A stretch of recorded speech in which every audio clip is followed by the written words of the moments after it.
Ladies and gentlemen, good day and welcome to the Firstsource Solutions Limited Q4 FY21 earnings conference call. As a reminder, all participant lines will be in the listen-only mode, and there will be an opportunity for you to ask questions after the presentation concludes. Should you need assistance during the conference call, please signal an operator by pressing star then 0 on your touchtone phone. Please note that this conference is being recorded. I now hand the conference over to Mr. Ankur Maheshwari from Firstsource Solutions Limited. Thank you, and over to you, sir. Thank you, Faizan. Welcome, everyone, and thank you for joining us for the quarter ended March 31st, 2021 earnings call for Firstsource. To take us through the results and to answer your queries, we have with us today Vipul Khanna, our MD and CEO, and Dinesh Jain, our CFO. We will be starting this call with a quick overview of the company's performance, followed by a Q&A session. Do note that the results, the fact sheet, and the presentation have been emailed to you, and you can also view this on our website, www.firstsource.com. Before we begin the call, please note that some of the matters we will discuss on this call, including our business outlook, are forward-looking and as such are subject to known and unknown risks. These uncertainties and risks are included, but not limited to what we have mentioned in our prospectus filed with SEBI and subsequent annual reports that are available on our website. With that said, I now turn the call over to Vipul to begin the proceedings. Vipul? Sure. Thanks, Ankur. And Ankur, can you hear me okay? Yes, we can. All right. Good morning, everyone, and thank you for joining us today. Hope you and your loved ones are keeping safe in these trying, almost surreal times.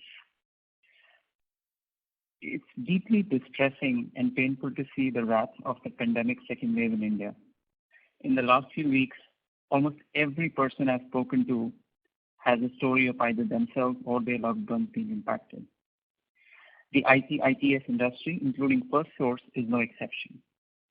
Our top priority this time is the safety and support of our colleagues and their families.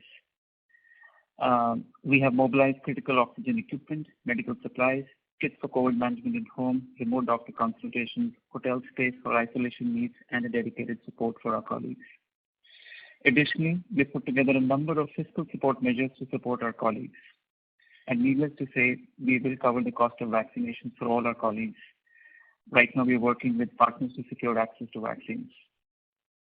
Finally, we've stepped up our partnerships with grassroots organizations to volunteer time, financial support, and expertise for COVID relief. Let me take a minute about the impact of COVID on our business. In the last 1 month, we have understandably seen a higher level of absenteeism in our India operations. The situation on the ground is dynamic. As you know, some states have recently announced lockdowns and movement restrictions. We fully support these moves and hope these interventions can help break the chain. Given our hybrid work environment and the onshore-offshore delivery mix, we don't expect a material financial impact unless the situation changes drastically for the worse and for a sustained period of time. Again, at this point, the focus is on our colleagues' safety, health, and emotional well-being. Focusing on our results, I'm happy to report that fiscal 21 has been a standout year for Firstsource, despite the challenges in our path. This was a year of many firsts. Revenue surpassed the INR 5,000 crore mark. We achieved a constant currency growth of 17.9%, our highest ever. We added 6,800 employees during the year, again, our highest ever. And needless to say, we enjoyed when our market capitalization hit the $1 billion mark. A big shout out to our first family for making this happen in this crazy pandemic year. Summarizing our FY21 performance, I'm happy to state that we achieved better than our guidance. Revenues grew from rupees 40,986 million or $578 million in FY20 to rupees 50,780 million or $685 million. This implies a constant currency growth of 17.9%. And for this year, our operating margin came in at 11.8%, again higher than the guidance that we had. We took a charge of INR 1,151 million, which is considered as an exceptional item. Excluding that, our profit after tax came in at rupees 4,499 million. We will provide more details on this charge in a few minutes. Let me do a quick roundup on Q4. Q4 was a stellar quarter. Revenues grew 31.7% year-on-year in constant currency, and we clocked 14,628 million in rupee terms and $200 million in US dollars. For this quarter, the operating margin came in higher at 12.4%. The demand environment continues to be resilient and broad-based. Our new wins momentum remains strong. The solid performance during FY21 across all dimensions validates the growth framework we established over the last 18 months. Our sales wins are up, the operating margins are improving, our digital program is becoming more meaningful, and as an organization, we're becoming more purposeful. To reiterate, we've been channeling our energy in three directions. First, maintaining a sharp focus on our three core industry segments, BFS, healthcare, and CMT, across North America and the UK.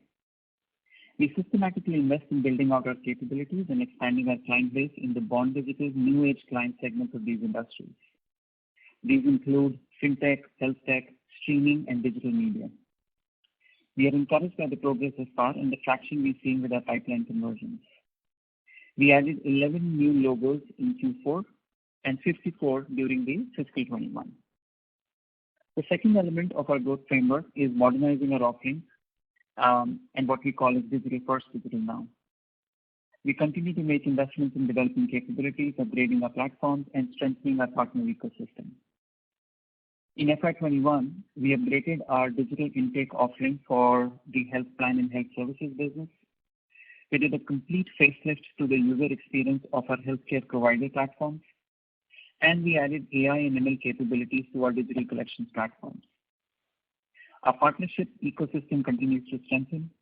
Industry-leading solutions such as Upfront Health, UiPath, IntelliEdge, Uniphore, Zappix, etc. are now integrated in our solutions as we keep marching further into the digital arena. We recently launched a BFS bot store starting with cobots for the mortgage sector. I'm happy to report a marked change in the quality of our client conversations and the scope of projects we are participating in. And lastly, building a scalable and agile organization to keep powering the growth momentum. We've made changes to our organization design and invested in sales, solutioning, new markets, and digital capabilities. I'm intensely focused on sales operations excellence and account management discipline. As our sales and revenue growth has accelerated, we are now focused on building the next evolution of our delivery operating model. We're setting up COEs to strengthen our transition, training, and technology functions to better enable our operations. Our transformation playbook now has more muscle of lean, automation, and analytics. And I'm confident that with this team and structure, we are steadily moving towards our goal of being the top quartile growth leader in the BPM segment. Now let me give you some highlights and growth plans for each of our industry verticals. Our banking and financial services segment had a stellar year. For FY21, it recorded 59% growth year-on-year, 51.3% in constant currency terms. In quarter 4 of FY21, the growth was 65.8% year-on-year and 61.5% in constant currency. BFS has been a strong growth driver in the last couple of years. All BFS segments have demonstrated good growth trajectory, with mortgage leading the pack. Let me spend a little bit of time on each of these BFS segments. The mortgage industry has benefited from the low interest rate environment in the last couple of years. The growth rates for both refinance and new home purchases have been at multi-year highs. And as expected, the refinance market is starting to slow, although home purchase financing remains strong. We expect industry financing volumes to taper during the new fiscal 22. We've been preparing for this turn by adding new clients and scaling our services segment. In the last 12 months, we added 31 new clients in our mortgage business, which will continue to ramp into the new fiscal. Mortgage servicing could see steady growth as we continue to sell new services to our existing client base. Based on these trends, we are confident of delivering a growth year for mortgage, though this growth will likely to be modest relative to FY21. The collections segment started strong last year, helped by the government stimulus programs in the US. However, with lockdowns and contraction in discretionary spends, the card industry witnessed a decline in spending, charge-off rates, and credit card delinquencies, all of which impacted the volumes for the industry and for us as well. As vaccinations help reopen the country, lower in unemployment rates and a revival of discretionary activities are expected to drive spend levels back to pre-pandemic levels. The other lever could come from government institutions lifting the moratorium, providing a tailwind for collections industry in the next year plus. Also, in the last 12 months, we've made steady progress in expanding our capabilities to the fintech market, especially the Buy Now, Pay Later or BNPL segment. This segment is amongst the fastest growing and potentially another attractive market opportunity. We are already working with 2 of the top 3 BNPL companies in the US and pursuing a healthy pipeline. The UK banking remains resilient. We are seeing good volume growth from our clients across their product lines. Banks are rationalizing their physical infrastructure as consumers shift to digital. This creates additional opportunities for us to help our clients in the shift to new operating models. Furthermore, as the economy reopens, growth in credit card operations and contact center operations is expected. The UK mortgage market is also witnessing record growth driven by low interest rates and government policy action. We are well placed to capitalize on the volume growth emerging from the post-Brexit transition, client needs for cost-efficient operations, and core economic activity revival. Let me shift to healthcare. Healthcare segment overall had a muted year. For FY21, the segment was flat year-on-year or grew by 4.1% in constant currency. In fourth quarter FY21, the growth was 7.8% year-on-year and 6.8% in constant currency. Our health plan and healthcare services business witnessed a strong turnaround. This part of the business has delivered solid growth despite lower claim volumes in the industry. We have secured a number of marquee clients during the year and have scaled our platform-based offerings in the market. In this quarter, we added 3 new clients and now service 6 of the top 10 health plans. We continue to make inroads in the fast-growing telehealth and remote patient monitoring market. And we have recently partnered with an emerging remote monitoring platform to extend our offering for this segment. We expect the growth momentum to continue for HPHS segment, supported by a revival of claim volumes, the scale-up of our platform-based solution, and by adding and growing new clients. Healthcare providers had a soft year. The volumes remained low through the year as patients deferred their elective treatments. The progress around vaccinations and the easing of public health emergency in the US should help drive a steady recovery in volumes, paving the way for growth in FY22. We are encouraged by the growth of volumes we've seen in March and April, as late as April last month. Patient Matters integration is going well. We've already started to see green shoots in terms of a strong pipeline for cross-selling our platform services to Patient Matters clients and vice versa. In comms, media, and tech, that segment is scaling well. It grew 2.2% year-on-year and degrew 4.6% in constant currency in FY21. For Q4, the growth was 23.2% year-on-year and 15.3% in constant currency. If you recollect, this segment had a weak Q1 due to lockdowns and our top client's decision to focus on selective priority services only. We are pleased how this segment has turned around from those lows of Q1 of FY21. Fourth quarter has been a strong quarter for CMT, driven by growth in our top client and ramps in recent wins. Our focus now is to scale the US business and build referenceability there. The pipeline build is encouraging. This segment should continue to perform well in FY22. And last, our diverse industries in Q4 declined to 2.8% year-on-year and 9.9% in constant currency. Let me give you some context into the exceptional charge now of the INR of the rupee 1,151 million that we have taken to our P&L. In 2018 April, we had entered into a strategic partnership agreement with a leading mortgage business to help accelerate the growth of a then nascent mortgage business. We agreed to a structure wherein in a graded manner they could accrue a small minority equity position in our mortgage business based on the revenue realized by Firstsource. This partnership has served us very well, and FY21 was the breakout year. The mortgage business nearly doubled in size in that year. In addition to meaningful revenue from the relationship, it accelerated market share gains and afforded us the scale to harvest the macro tailwinds of the last 12 months.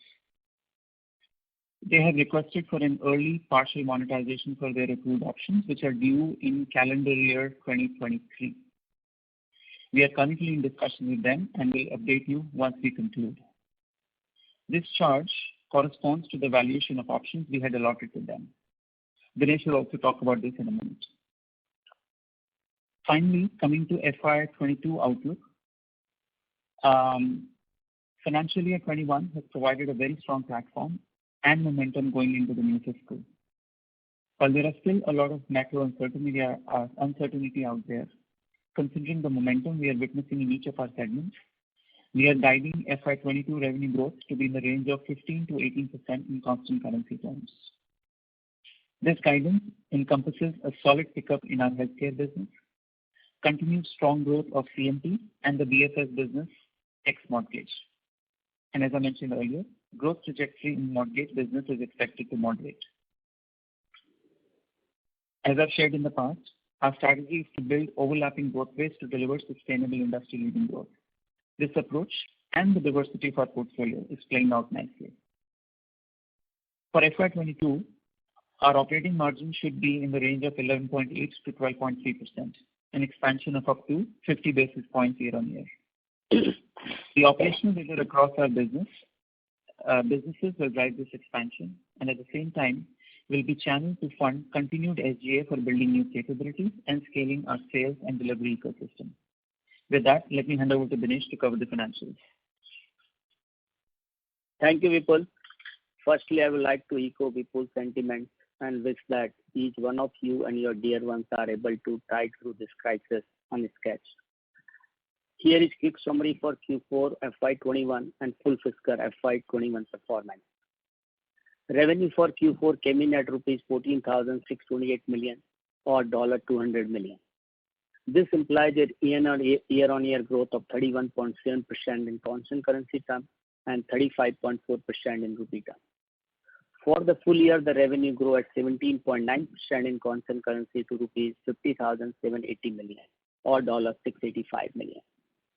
For the margin front, operating margin, which is earning before interest and tax, came in at rupees 1,809 million or 12.4% of the revenue for Q4, which shows the 54.9% growth year-on-year and implies a margin expansion of 150 basis points.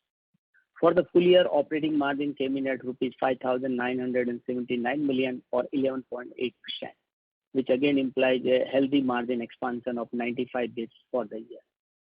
Profit after tax, excluding the exceptional charge, came in at rupees 1,309 million or 8.9% of the revenue for Q4 and rupees 4,499 million or 8.9% of the revenue for FY21.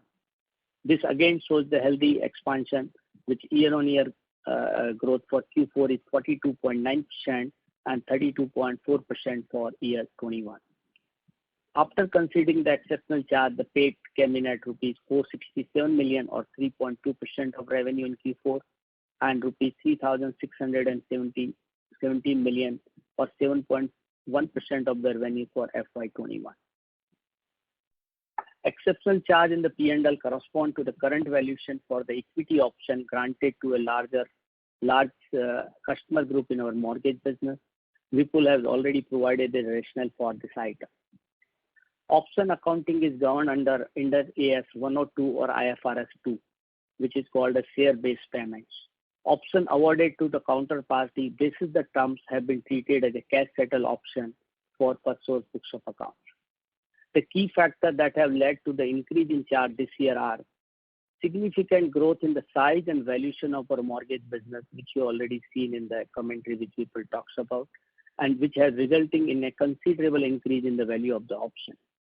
With higher than anticipated revenue realized from the relationship, their equity option accrual got firmed up this year and also increased their entitlement compared to the last year.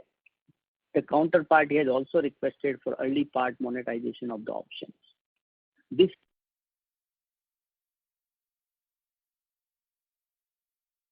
Ladies and gentlemen, the line from Mr. Dinesh Jain has got disconnected. Please hold while we reconnect him. Thank you.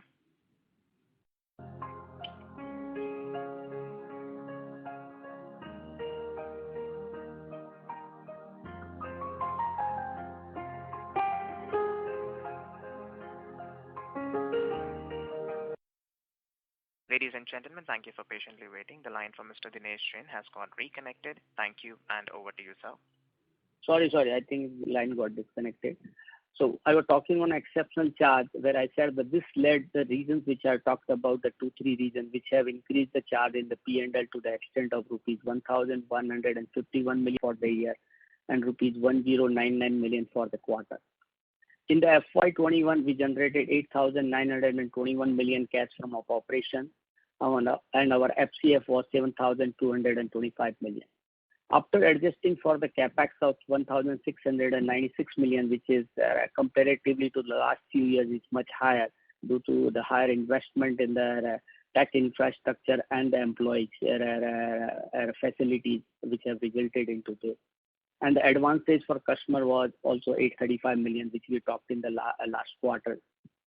In Q4, we have generated rupees 1,506 million cash from operation.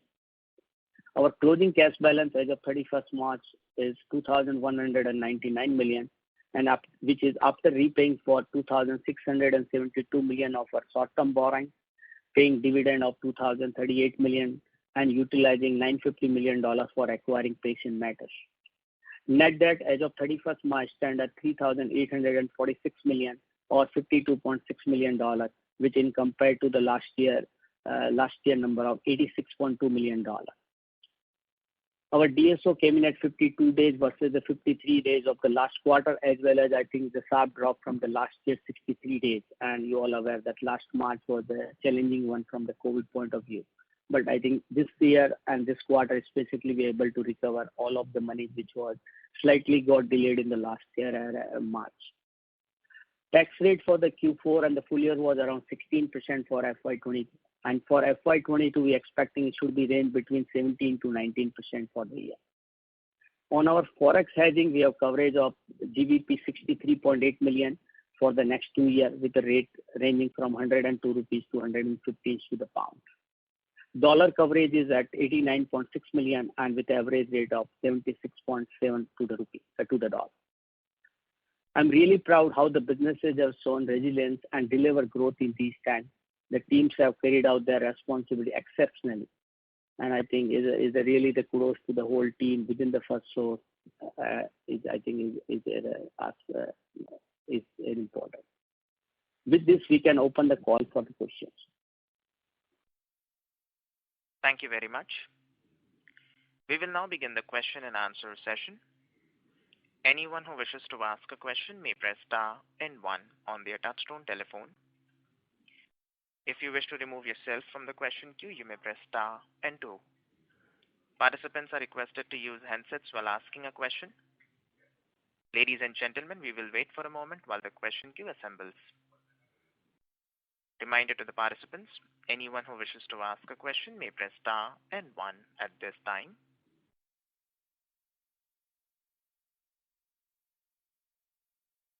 The first question is from the line of Manik Taneja from JM Financial. Please go ahead.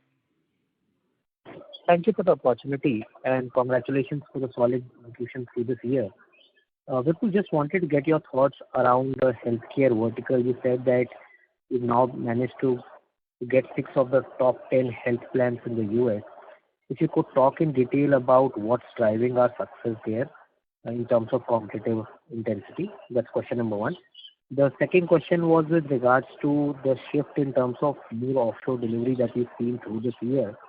How much of it essentially is a function of the macro trends from Brexit and thereby the impact on labor mobility in UK? If you could talk about that. Thank you.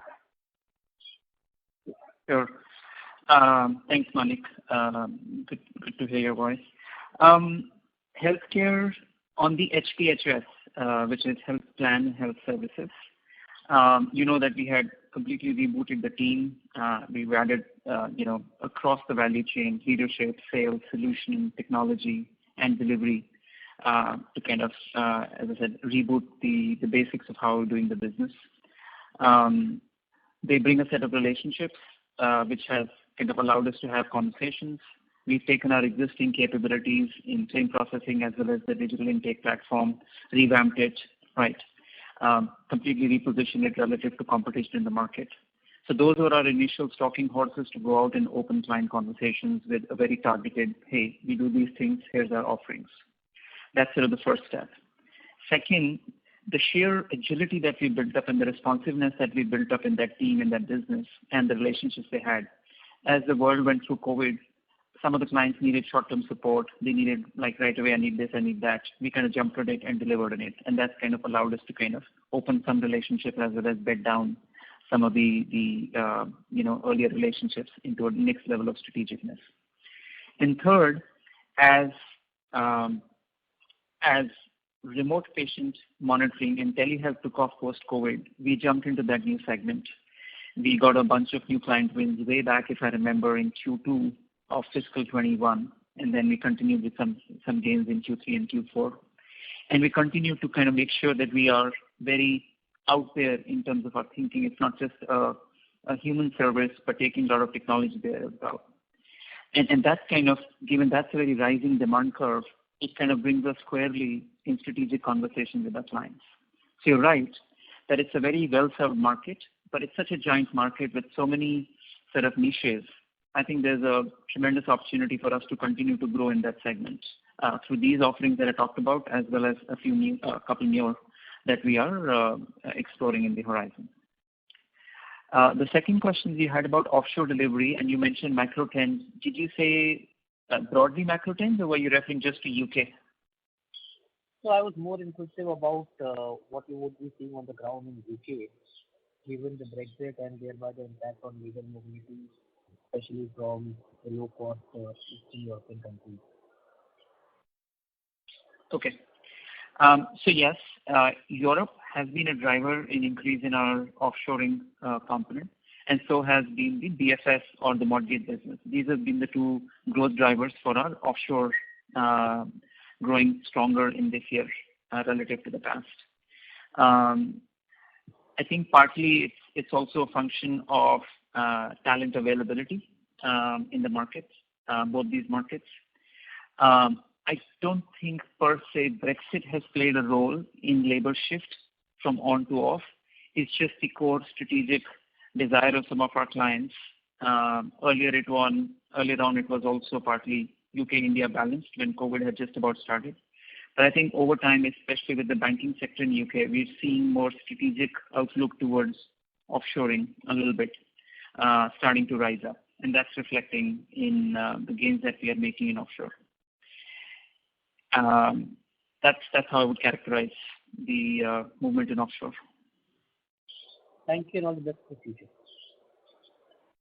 Right. Thank you.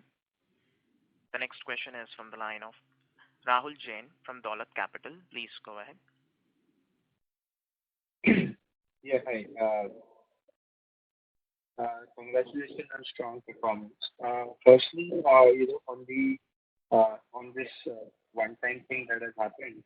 So, if you could articulate how much revenue have come from such contracts, and what is the total valuation for the business at the subsidiary level we are assigning, because this looks like a significant charge in terms of the value. Sorry, Rahul, one sec. This is Yeah, the operator. I can understand you very clearly. Okay. Is it better? Mr. Jain, please use the handset mode, sir. The audio is not clear. Hello. Is it better now? Much better. Thank you. Okay. Sorry for that. So what I was asking is that if we could quantify the kind of revenue we might have achieved on such contracts in the mortgage business, and what is the total valuation for the business as a whole that we have assigned to the subsidiary, because this the value that we are looking to pay looks like a very high number. So any clarity on that if you could share? Yeah. So look, I think the details of this contract, as I shared, just to run them very quickly again. This is a large customer group. We have given them a graded equity structure, right, linked to the spending. The contract has performed really well. It has exceeded our expectation, and the tailwinds have helped, right? The industry tailwinds have helped. They are entitled to the structure provided for equity to them anywhere from 0 to 15%, right? And there are certain floor boundary conditions based on revenue threshold, and it caps out at 15% if they achieve or exceed our most aggressive scenario. So basis the run rate that we have now, as Dinesh said, we followed option accounting. We valued the business and assigned the value to the options that are accrued to our counterparty. The contract, we are currently in discussions with the client. The contract provides for certain exit optionalities, and when that happens, there will be a fair market value exercise by an independent body at that point in time, and that will kind of determine sort of how we finally settle it. But right now, for March 21, consistent with past years, we valued the options based on the current run rate spend of this relationship as well as our overall mortgage business. So this number has come at a peak calculation of 15% based on current valuation. That's our estimate at this point in time, although the spend period continues, right? So this is our estimate going into the future. But yeah, based on the current run rate, we have valued the options at closer to the peak equity option accrual for them. And you said there could be a partial early exit, or this is a complete exit? And was that number CY23 what you said, or I heard it wrong? No, what I meant was that in the original agreement that we have, there is a spend period, which is the eligibility period, and the monetization is expected in FY 23-24, right? Starting from April 23 is when some of the monetization options kind of begin to accrue. And what we're discussing now with our counterparty is that we might, they have requested for partial monetization now. So we are in the midst of kind of doing all that, and those are commercial negotiations going on. I will come and update you as soon as we kind of conclude with them. Okay. Got it. And secondly, if I may, from a guidance point of view, since you say that we are going to see some growth in the mortgages and the kind of run rate we are at, and in general commentary looks strong across other business segments. So in that light, the guidance that we see looks like a conservative one. So is that what you also see given the uncertainty, or this is the realistic thing which we think of as of now? So look, we see strong growth in healthcare. I see good continued growth in our CMT portfolio. Our North America CMT portfolio is new. We're still building it out, right? It's not material, but it's our intention to kind of stay focused and build that out. Banking and financial services, our UK portfolio, our collections portfolio is, I think, on a reasonable wicket, decent momentum. Mortgage business obviously is a little bit more sensitive to interest rate movements and stuff. We're seeing sort of different projections in the marketplace. And candidly, we started to see some volume softness in the market, especially for refi. So we have modeled it such that we can see reasonably where we could end up in the next 12 months in our mortgage. And that's based on sort of our read of the interest rate movements and where the volumes will lie. If this trend continues longer, there might be a little bit more upside, but at this time, this is our best estimate on where the mortgage business could end up. Got it. Thank you for the explanation and congratulations on great execution and great outlook. All the best for the coming quarters. Thank you. Thank you so much. Thank you. The next question is from the line of Mohit Jain from Anand Rathi. Please go ahead. Sir, I wanted a little more details on the industry outlook that you guys are currently operating in, and also with respect to a vertical C and within that perspective top line. So how do you see things moving there? This account obviously was more or less stagnated for a few years, and now we are seeing some ramp up.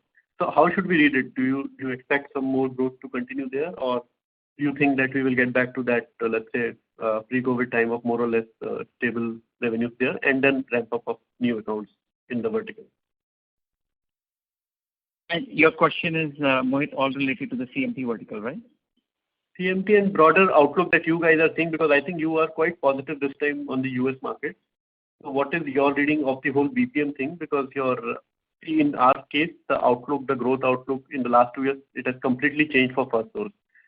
So such high growth numbers, is it more driven by overall positioning of the company within the BPM market, or do you think that in general BPM market is doing very well compared to some of the other segments of the industry? Understood. Okay. All right. Let me address. Let me ask the large customer question that you asked. So clearly, way back in sort of FY20, there was a portfolio reallocation, and we had seen a downturn, right? And then we had stabilized towards March of 20. Then COVID came, and Q1 was hard hit because of client had decided to do only essential services. Since then, we've seen, the volume has steadily come back. And as their business has taken different direction, right, as they have adapted to digital and stuff like that, we've seen our client have more volumes, and we have played a good part, I would say almost like an outsized part, in helping their new business growth and the diversification of their business. So we've gotten more than our fair share of the growth there. And as I mentioned, even in Q3, we were back to pre-pandemic levels, and Q4 has kind of built up on that. I think we are at a good place as far as our share of wallet there is concerned, as far as the top account is concerned. I do not expect sort of material growth from that point. We'll see sort of, moderate growth in the portfolio, some adjustments up and down, but I think we're at a good run rate as far as that account is concerned. And clearly our focus is to open new accounts. We've had some very good wins in digital media in the UK. We're starting to build that pipeline in the US. And with Dave, we're driving hard on the tech segment as far as CMT is concerned. In fact, while it's a very small number, our North America CMT has doubled in size this year, although from a small base, very small base. So I'm hopeful, and I'm spending a lot of time fine-tuning our strategy, into our client access and stuff, so that we can build momentum onto the CMT, especially on the North America side. On your FSL question relative to the industry, I don't know if it's a good thing or a bad thing you asked the question, but overall, as I've been saying, my intention has been to build overlapping waves of growth, right? DFS was going strong. We kind of put our foot down, put a lot of investment, sales focus, solution focus, delivery investments ahead of time, so that we could kind of get the growth that's there in the market. And while at the same time, we were building healthcare. And now, if mortgage moderates out this year, healthcare is starting to pick up, and we'll see strong growth from healthcare in FY22 if all goes well. And then hopefully by that time, CMT starts to kind of gather momentum and will start to pick its, pull its weight toward the end of the year. So the intention is to build sort of sustained growth by having sort of people or industries at different levels of growth and different levels of investment and yield cycle, so to say. We'll see sort of what the outlook comes out from the industry for FY22, but at this stage, it's kind of uneven across industries. depends on whether you're playing in a mature industry or a growth industry, and if you're playing in a mature industry, if you have disruptive solutions or not. And my focus is to make sure that we kind of try to play in disruptive spaces and not play where we have to go just play on price, right? In some cases, we are the challenger. So we kind of stick to our strengths or we build on our leadership positions. So we're trying to kind of go to places which are more tailwinds rather than headwinds, and competitive intensity is high. I could characterize that part of our strategy, which has driven good growth for us in FY21 and hopefully continues in FY22. And so just a follow-up on, if you could spend like 2-3 minutes on this digital media offering which you spoke about. So what are we trying to do there, and what kind of clientele do you expect in FY22? Sure. So when I say digital media, this is traditional media, your traditional print, etc., which is now moving to digital, right? Whether it's digital access of content, and as well as how they interact with their customers, right? So in that segment, as that industry moves, right, we've had some early good wins. I think we have a good operating model now, and it seems to be replicating across different publications. And I think right now we built a small but consequential pipeline in the US as well, taking our UK capabilities into the US market. That's one manifestation of digital media. And there are some other new segments that we are evaluating linked to sort of what's coming up good in this, in this pandemic era of sorts. So streaming, for instance, right, has taken off, as you've seen, going from cable to streaming. We have good strength given our large relationship both in UK and US and that. That's one area we're focused on streaming. And very early days in looking at things like what could be our play in the EdTech segment, right, as education goes online. But it's still early days, very early days for that segment. Those are some of the segments that we are focused as far as digital media and digital consumption is concerned. So this would be which service line? This will not be contact center, right? It could be. Contact center is one part of it. It may not be sort of contact center, right? It could be multimodal, multi-channel with a lot of automation in it. But our intent is to go beyond just this and kind of talk about holistic customer experience, content delivery, response to content, etc., so that we are able to make a meaningful dent into their adoption rates, into their revenue rates, and not just a cost provider, a cost efficiency provider. Okay. That's all from my side, sir. Thank you very much for the detailed response. Thank you. Thank you. The next question is from the line of Dipesh Mehta from Emkay Global. Please go ahead. Yeah, thanks for the opportunity and congrats for strong operational performance. Couple of questions. So first question is about the healthcare provider side. If I look your revenue run rate is roughly 20% below your pre-COVID peak level. Considering normalcy returning in US market, by when you expect that full recovery and then on top of that the growth playing out? If you can provide some trajectory, how the recovery is likely to play out. Second question is the number of clients which we added into Born Digital segment in Q4 and maybe in FY21, if you can provide some color about kind of client, what kind of services we are offering, so how we are building our tech business. And third question is related to the exceptional items. So some clarity, I just want if you can provide incrementally than what you already said.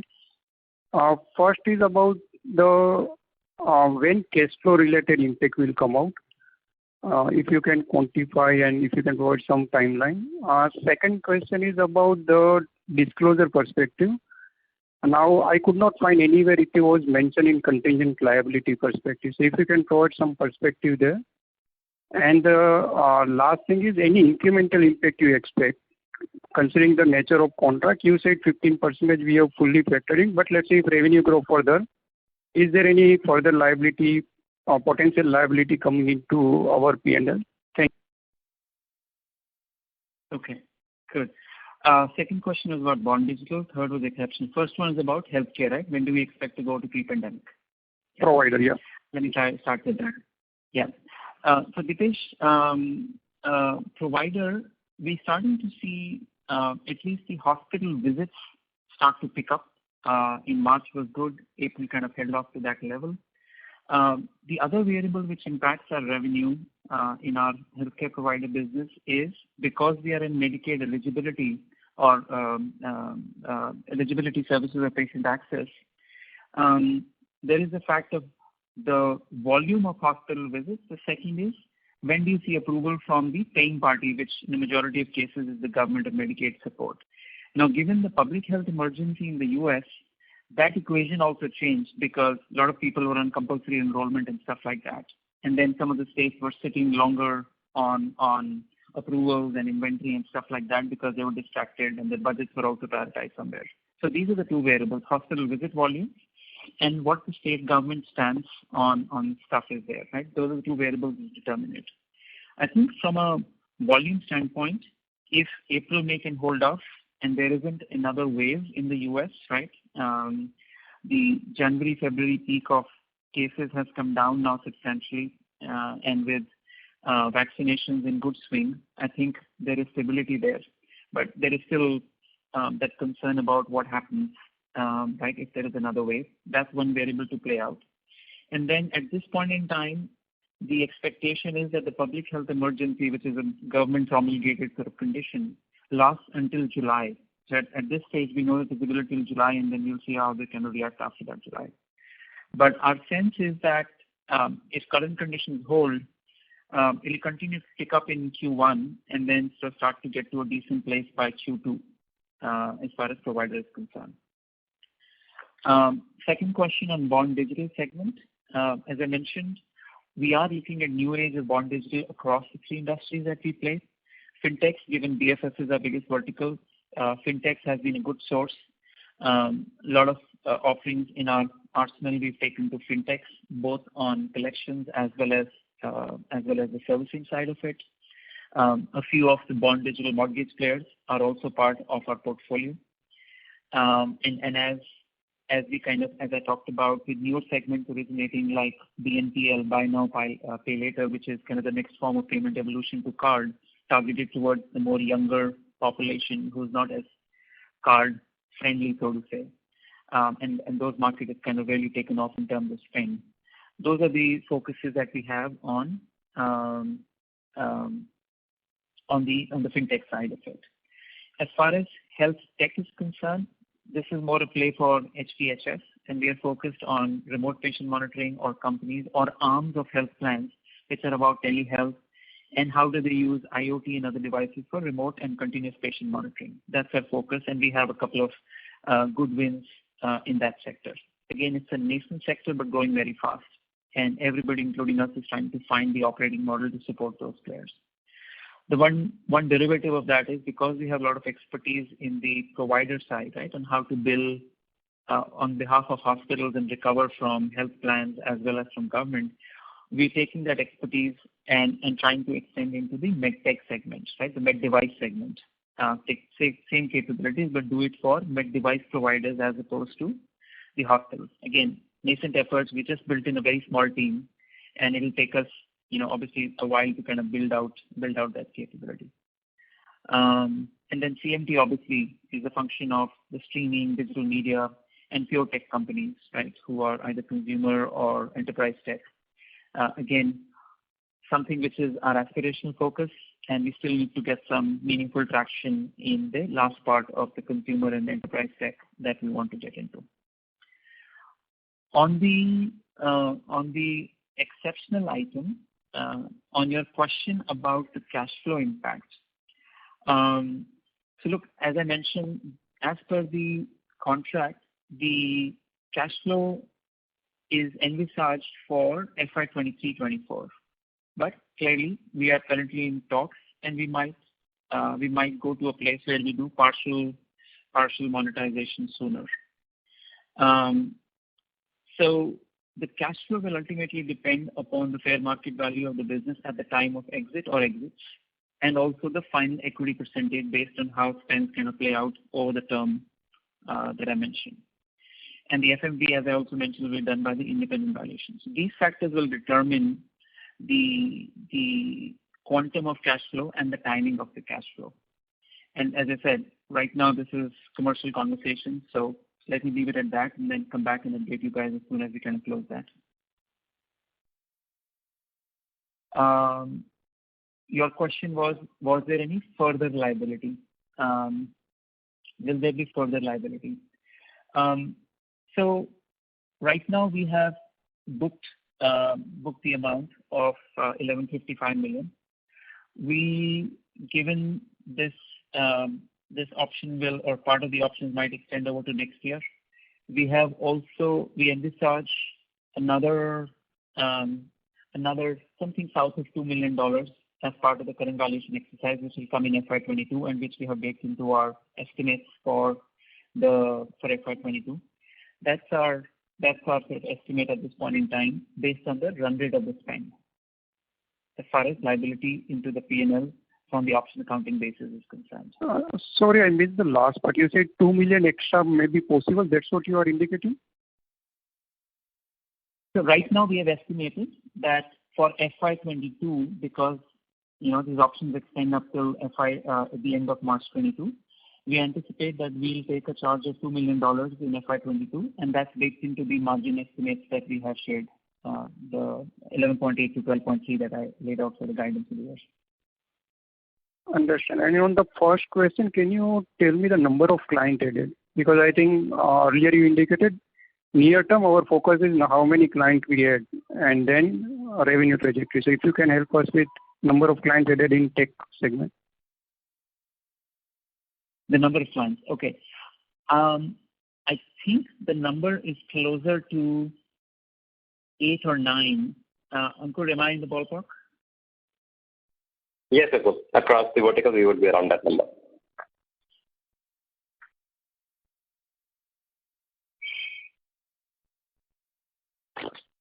Yeah, and the last question, if you can answer.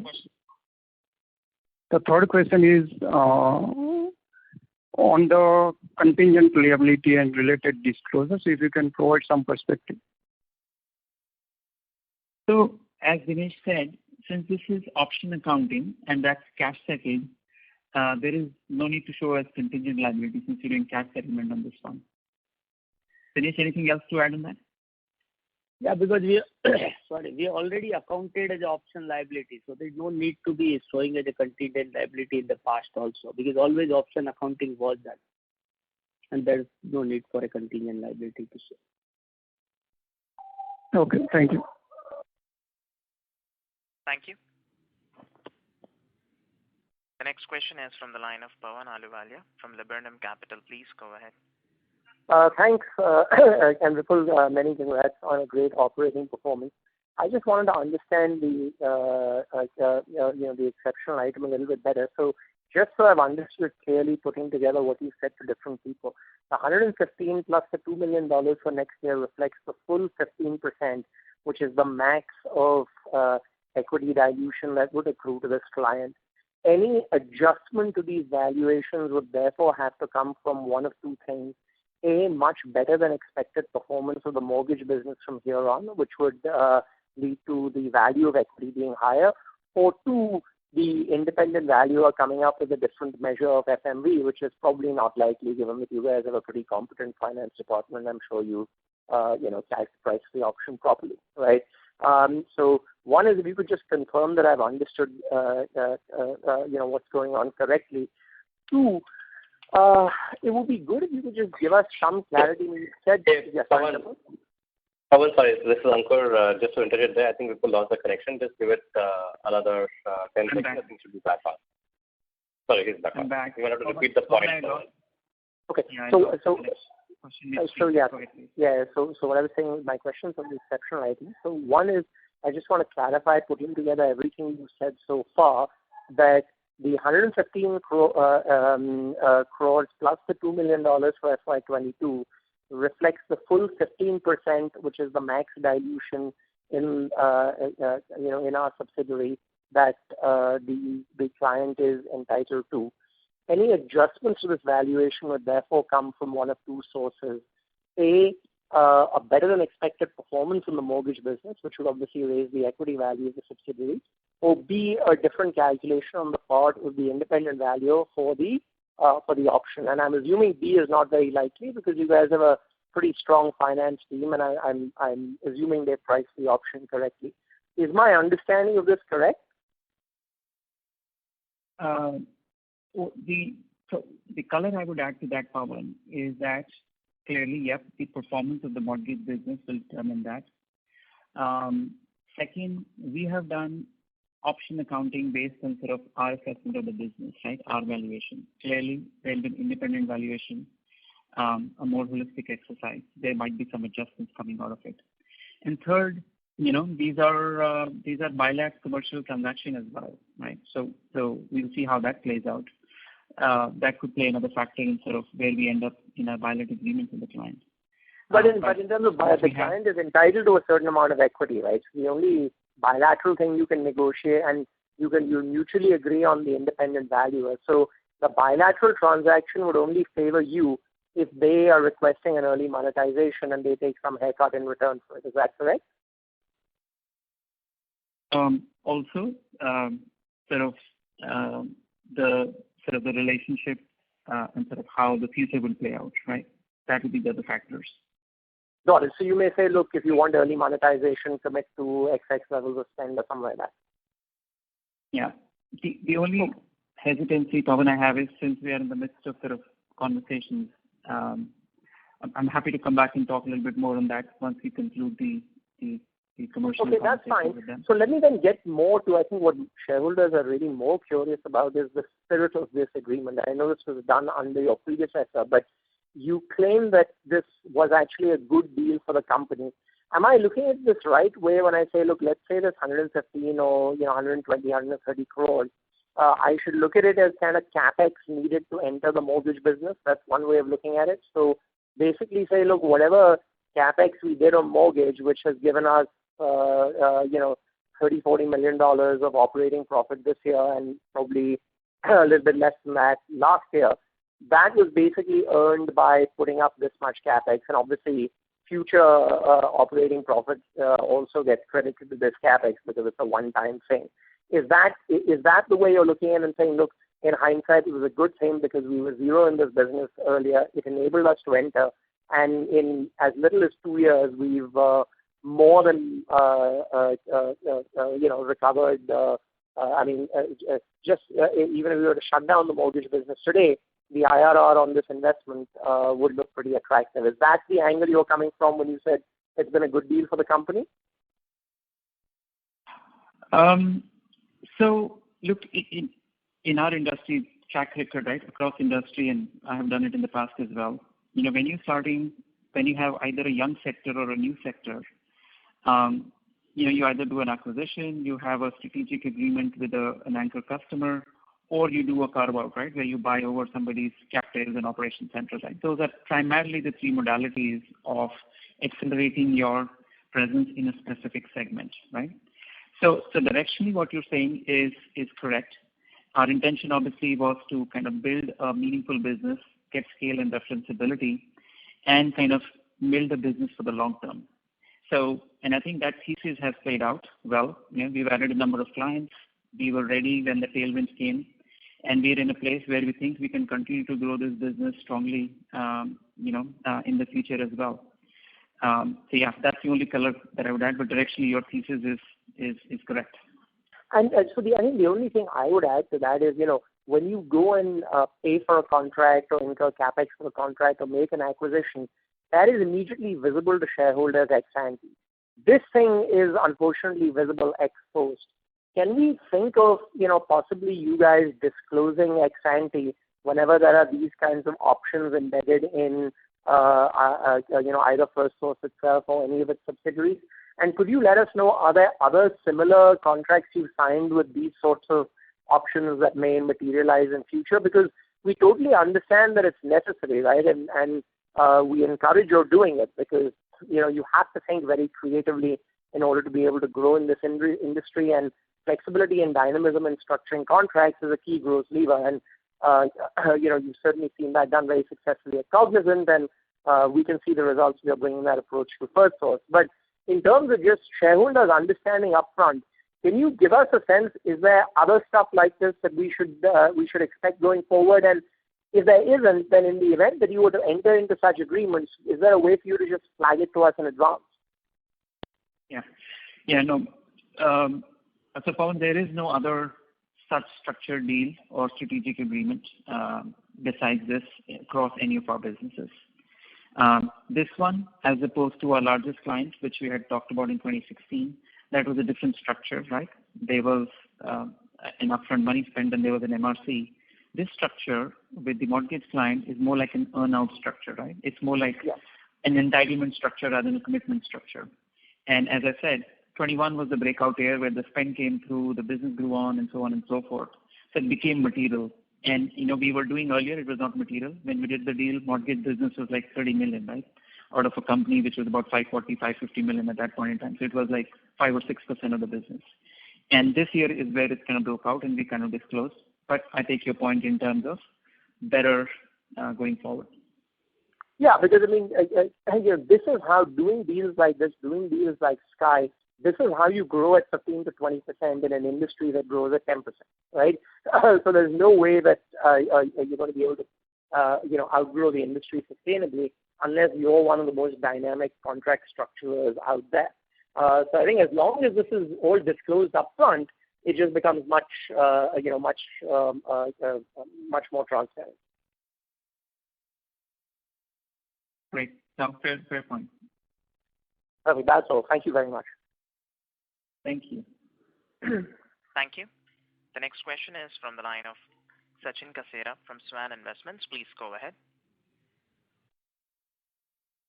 Hello. Congrats for a good set of numbers.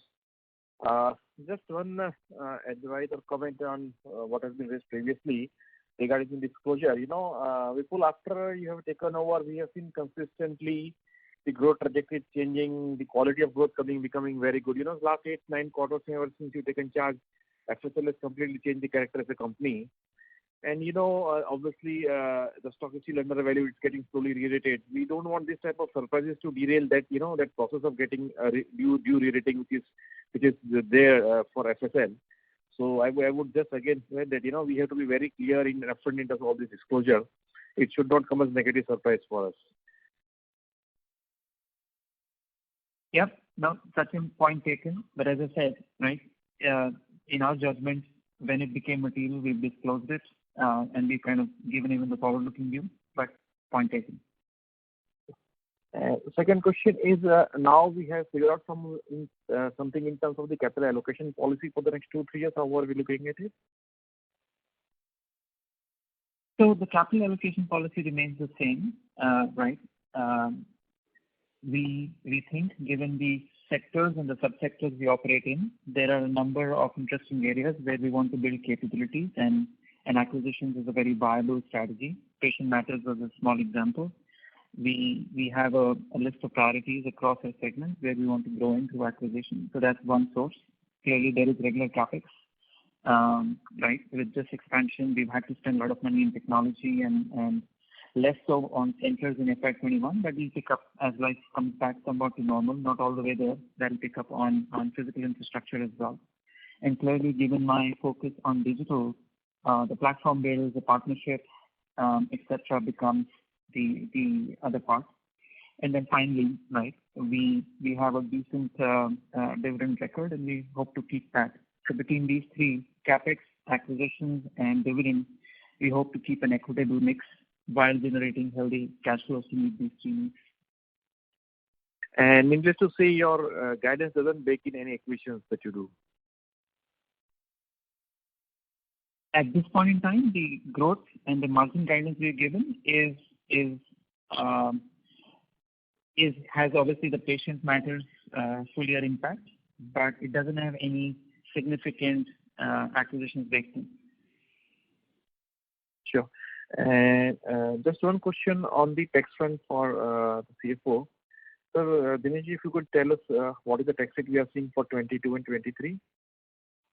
So I think it should range between current year we are looking 17 to 19%, and it may be slightly up in the next year because I think that, as you know, that new SEZs have been already over by 20. So some of the SEZ will come at the taxability for 50% in 23. So I think I'll put another 1%, but we can range between 17 to 20% for next 2 years. Just one last question on the return on capital. Because of this high amount of intangible and goodwill that we are carrying, our return on capital continues to look a little lower. So in between, we are evaluating it as an option to maybe sooner take some sort of write-off. So any thoughts, any progress further on that? Because our balance sheet has become much more stronger in the last 2-3 years. I don't think we can take a charge because the valuations which we evaluate every period are from the goodwill impairment point. There is no case for do the impairment. Yeah, in the past, I think at the board level it got discussed, but as of today, I don't think we have discussing anything of that nature. But yeah, point is valid that balance sheet has a big intangibles, and some point of time we need to look. But as of today, really, we're not looking any of those ones, and there is no risk on the goodwill from the valuation part. Thank you. Thank you. The next question is from the line of Shraddha from AMSEC. Please go ahead. Yeah, hi. Congratulations to the team on an outstanding year. This is just one quick question. How big is the mortgage business in terms of revenue? Sorry to interrupt you. Please request you to please use the handset mode. Am I on? No, the audio is breaking from your line. Yeah, better now? Yes, thank you.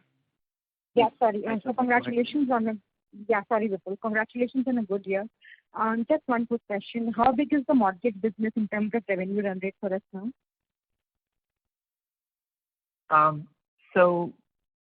We've kind of nearly doubled. We are closer to 200 million per annum in that.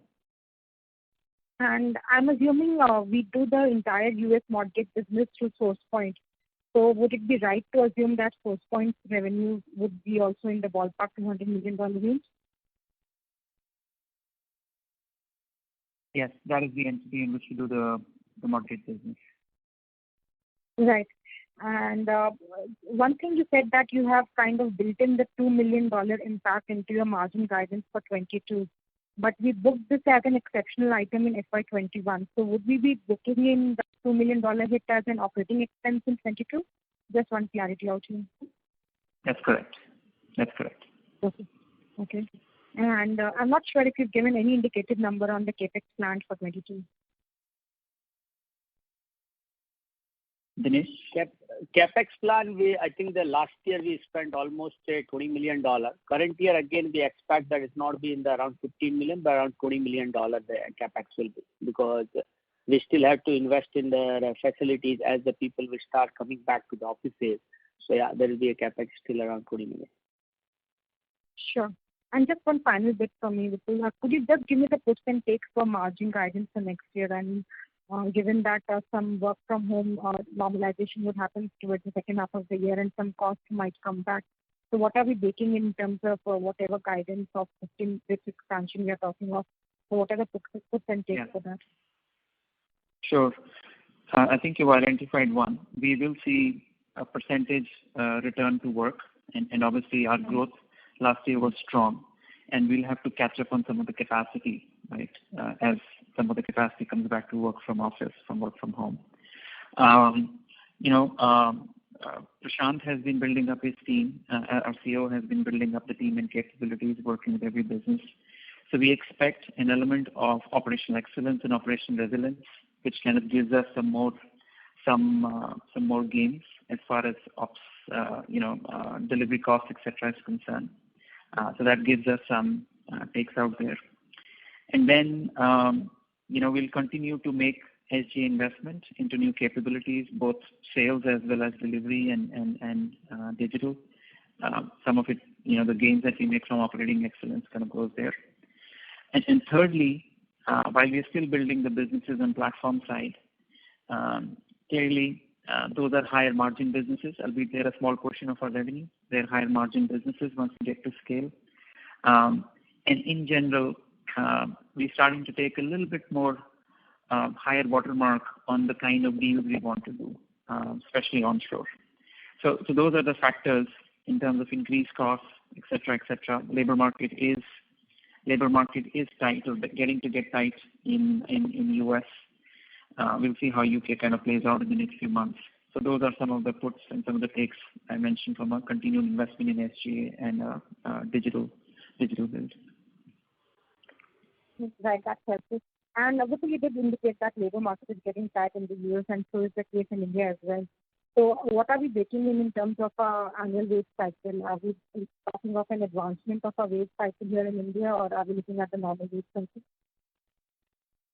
At this point, we're looking at a normal wage cycle, but clearly at a tactical level, if we need to do some tactical measures, some restructuring of how we pay and better incentive structure, those are some of the thoughts that we've already put in play for the mortgage market, which is very hot, and we might have to replicate as healthcare and other things pick up in the US.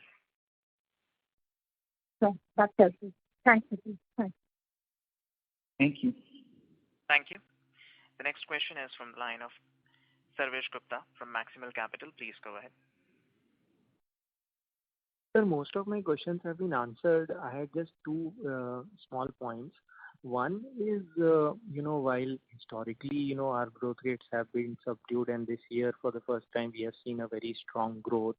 Now, ex of mortgage, are there any changes that you are seeing in your revenue contracts in terms of maybe the longevity of contracts or, the possibilities of increasing the ticket size of contracts, which is giving you sort of more confidence of a higher trajectory of growth rate going forward? So that is number one.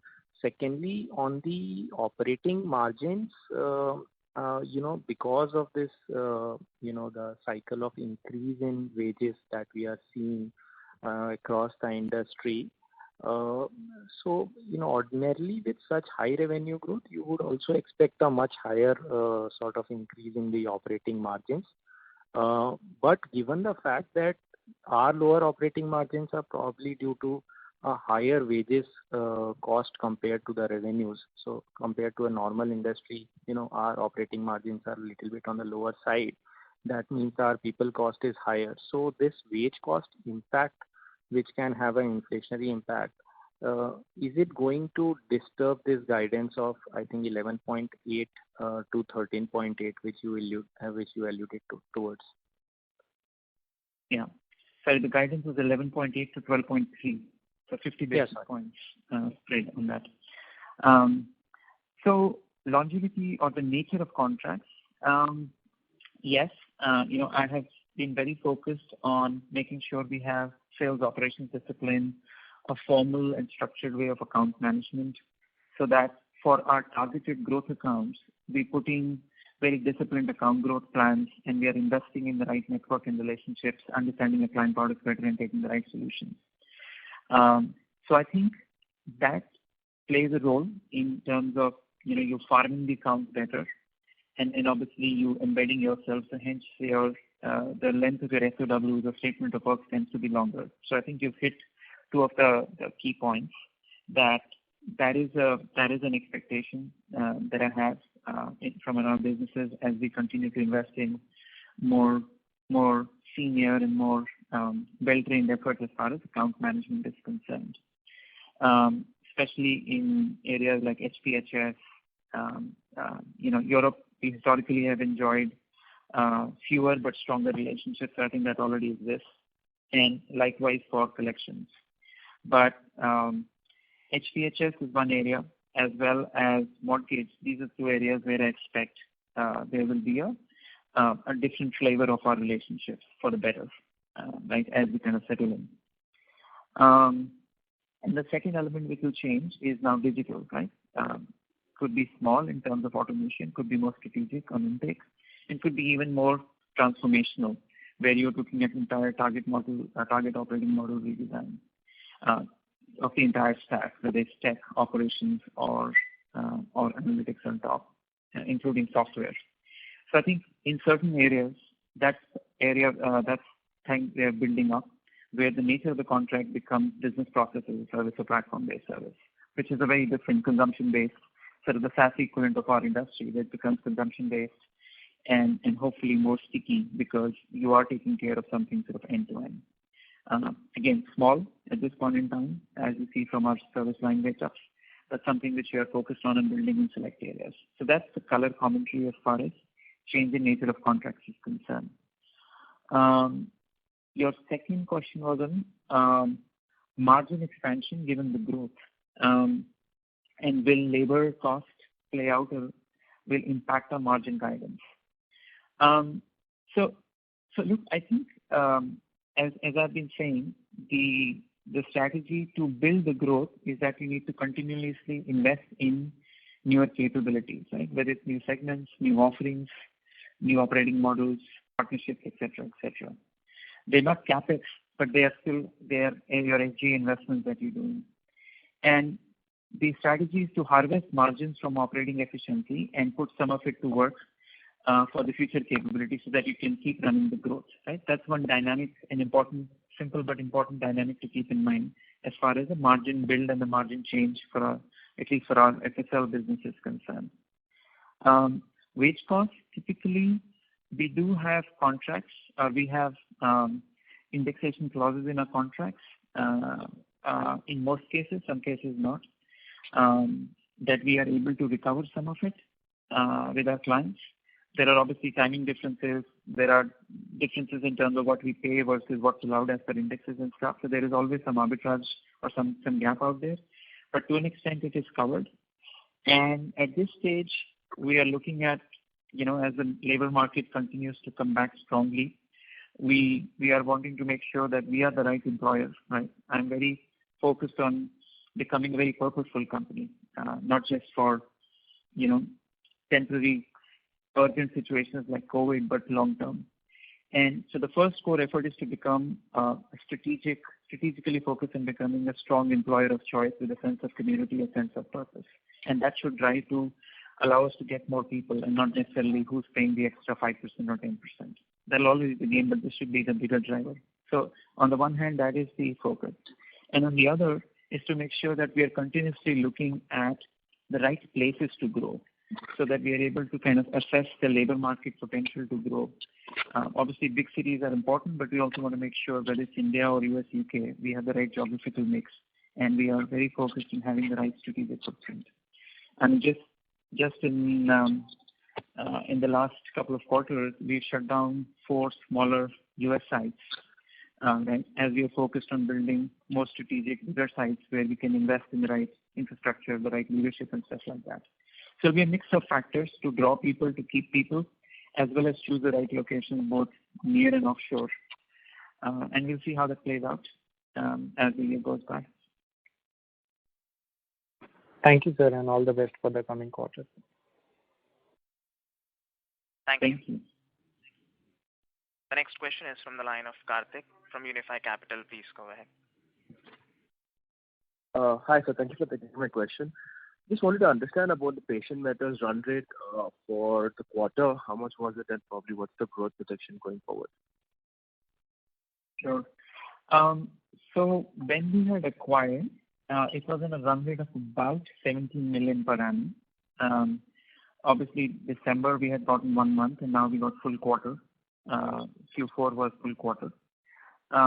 Our integration plan calls for reasonable revenue synergy between our business and Patient Matters over the next 2 years, so FY 22 and 23, and we're starting to see good cross-sell happening. So that is baked into our overall healthcare growth guidance as far as revenue synergies is concerned. So is there a particular number or a run rate that you have foreseen in Q4, and maybe with the exit for FY 2023, do you foresee a number? So our run rate for Q4 21 was between $4 to $4.5 million. I don't have a specific number in terms of just that run rate because it will blend out. By the end of this quarter, we blend into one operating unit as far as Patient Matters and our healthcare provider business is concerned. Sure, sir. That's helpful. Another on the CMT front, I just wanted to understand one thing. So when you say the top client, right, so being in a media business, their streaming or the digital outlook for them is also probably going to be on a high scale, given that there's a lot of competition increase from Netflix and so many other streaming partners. So the traditional people are putting in so much effort in there to up the game as well. So does this or will it translate to a drastic change in the deal wins from their end, or what's the outlook there specifically for the top client? So for our top client, we serve both their let's call it the full scope product, right? The triple play product, as well as their streaming product.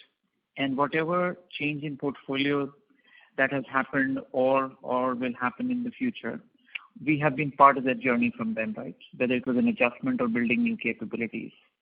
So given our portfolio mix there and what we know of their business plans, there isn't a significant change or a drastic change as we characterize it as far as their operating model and hence the impact of that is concerned. That change is happening and it's already baked into our portfolio. Today we have teams servicing both across their sales, services, retention, etc., etc.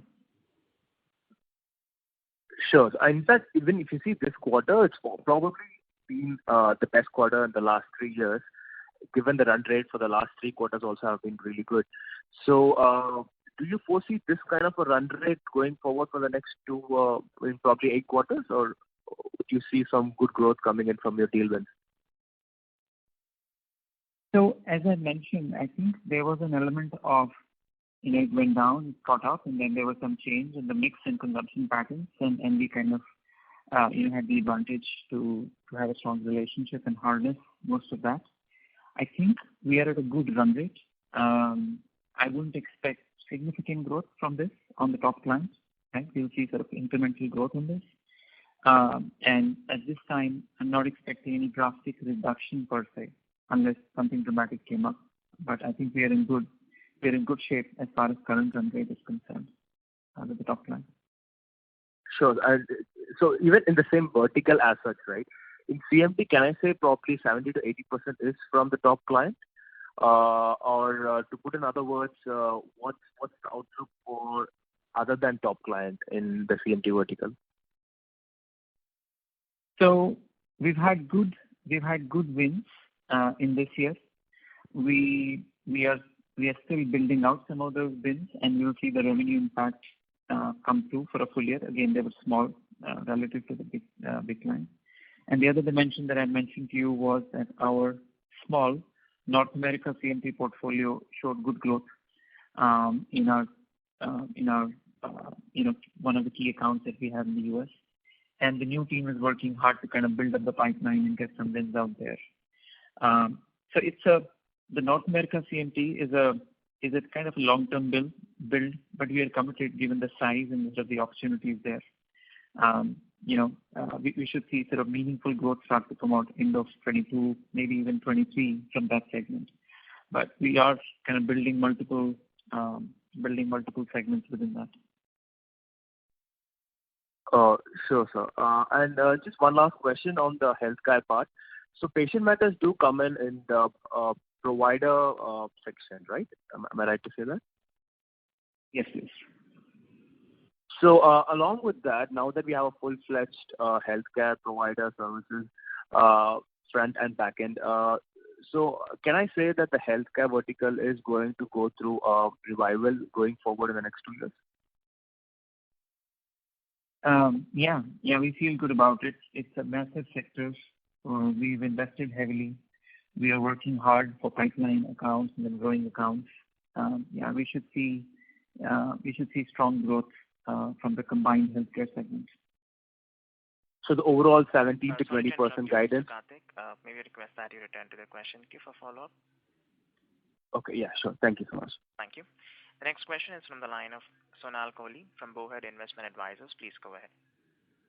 Thank you for taking my questions. So, my first question is that, is my understanding correct? The sales cycles in your industry are much longer than IT services.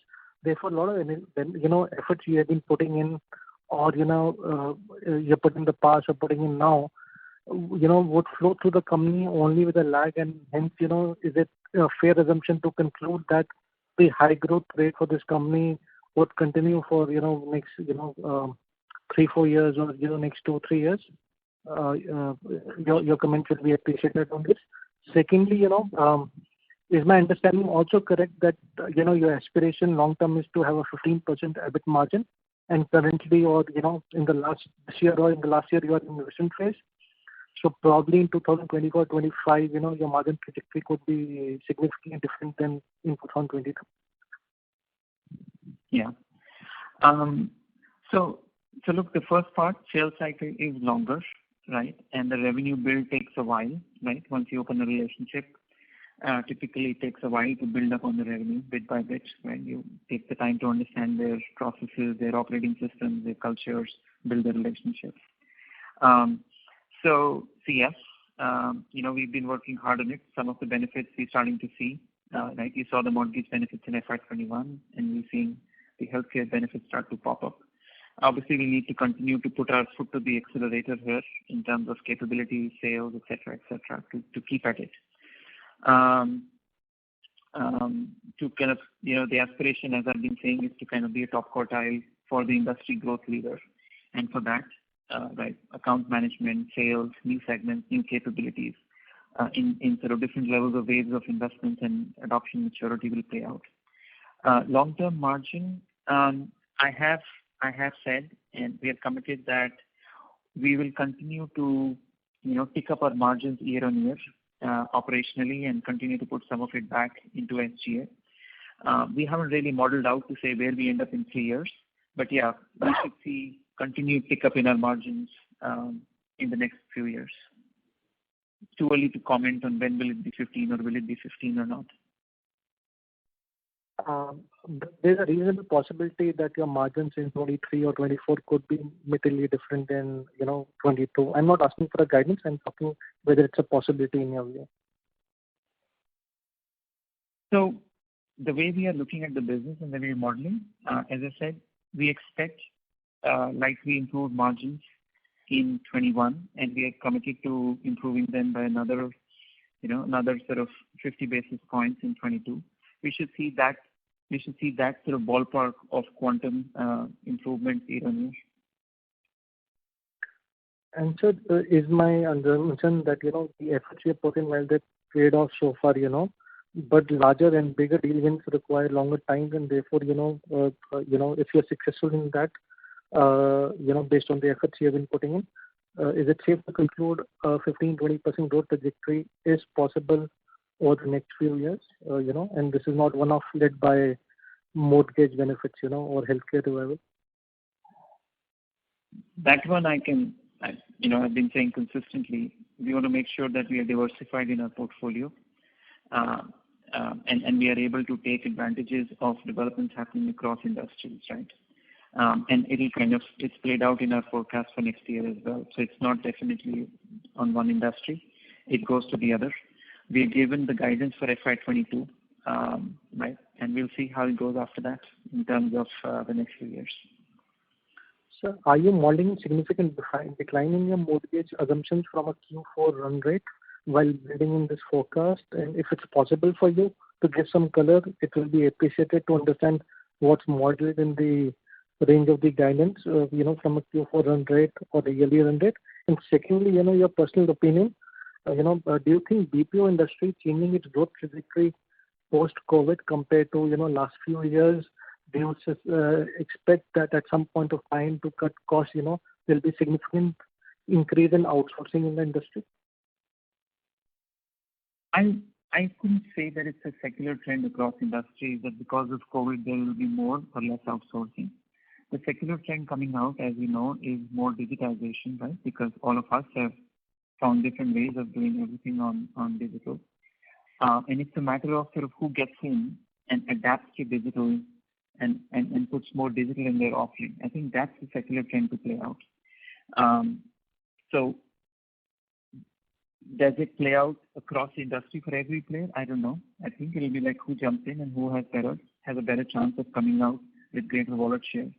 And that's our endeavor, right? To make sure our offerings are fresh, are contemporary, and it kind of bake in all the learning of COVID and the consumer behavior change and the enterprise behavior change into our offerings.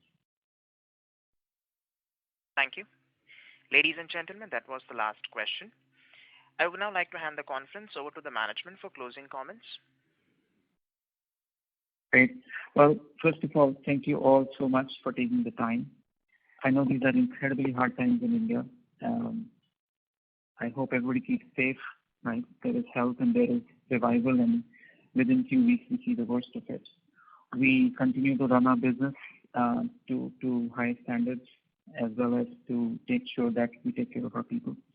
And we seek your blessings and wishes in that endeavor. But again, thank you for your time and interest, and we'll see you in the next quarter. Thank you. Thank you, everyone. Thank you. Ladies and gentlemen, on behalf of FirstSource Solutions Limited, that concludes this conference. Thank you for joining us, and you may now disconnect your lines.